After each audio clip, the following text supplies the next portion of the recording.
Combat and crafting in the Boston Wasteland. Fallout 4 Hidden Details 4. With me, Robbie Don.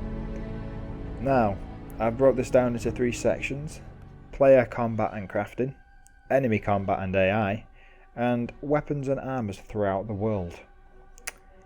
So, starting with the player combat, what have we seen? Well, we've seen plenty of gameplay footage now that shows that the first person, third person and back combat has all been improved. The animations, the fluidity. We've seen holding your breath for scoped weapons. That ability has been thrown in. We've seen critical shots being executed manually. They're probably still a dice roll, but you get to choose when you want to try for them. We've seen a melee close quarters combat button, probably. We've seen with a weapon in your hand, if you're up close and personal, you can bash the enemy with the gun in your hand. That leads you to a nice scenario for the bayonets that are in the mod list. And probably it's the same sort of QC, pardon me, QCQ, no, CQC button for the blood bug section when you're seen pushing it off after it jumps on top of you. We know that there's a grenade key been introduced, and that VATS has been altered to a slow motion Fallout Wanderers Edition style bullet time system, where you get to see enemy level, armor, energy resistance, and so on being shown. The chance to hit also changes depending on the movement speed of your enemy and if any limbs or their entire body gets behind cover. So, enemies that can move faster, you're going to have to make sure you get your shots off before they get to cover. Now, we've seen creatures and raiders and super mutants and all sorts in VATS, and they all move at different speeds inside and outside of VATS. So VATS is just a slowing down of time. They don't move at the same speed in VATS, they all still move at different speeds. And as we would have expected, we've got new and improved kill cams and death cams for the player character. Now, enemy combat. We've got the improved animations as expected. We've seen the AI using cover. We've got the burrowing creatures that jump out the ground and try to attack you. Death claws, mole rats, rad scorpions. The death claw in the combat section with the power armor, we see the death claw strafing to try and avoid the taking fire. We've seen the raiders and the super mutants using a layered armor system, including power armor with or without helmets.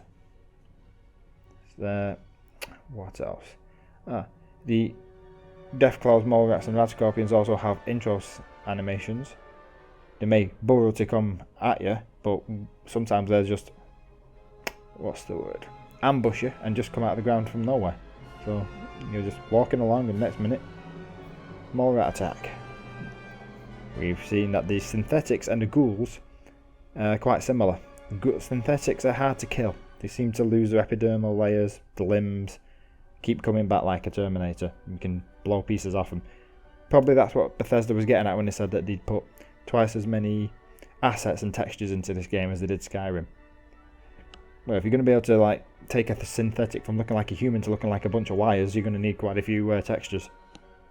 So, and ghouls. We've seen Dogmeat attack a ghoul that only had 3 limbs, sorry.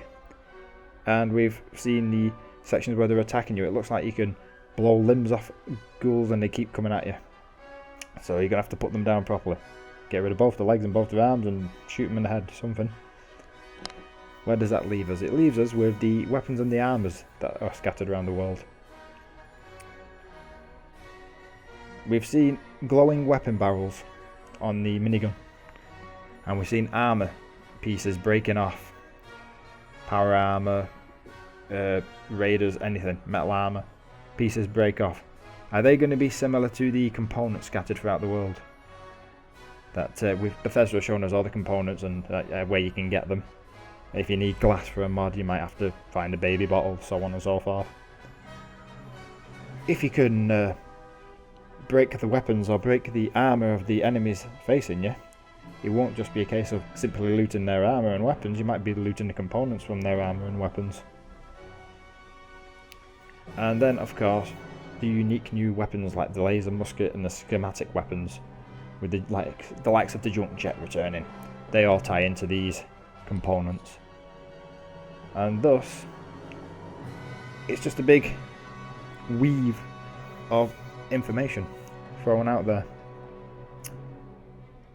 We've seen all the things your characters can do, we've seen all the things your enemies can do, and we've seen the things that have been put in the world for us. The real question is, how's repair going to work? We haven't seen a condition bar in any of the menus that we've been shown so far, so it looks like repair has been altered. I would have thought they wouldn't have got rid of it like Skyrim, because we are in a post-apocalyptic world here where everything's supposed to be broken down and needs repairing. Surely they can't get rid of repair, so it must be different. But how does it work? That's something for us to find out. So, thanks for listening, boys and girls, and I hope you've enjoyed my ramblings on this episode. Episode 5 is going to be about how I think Fallout 4 is going to be a role-playing world. Not just a role-playing game, but a role-playing world. And I hope to see you for that. So, if you want to see that, and you're just coming along and clicking on my video because it's doing alright at the minute, please subscribe and like, and come back and see what I have to ramble about next time. Bye for now, people. Bye bye.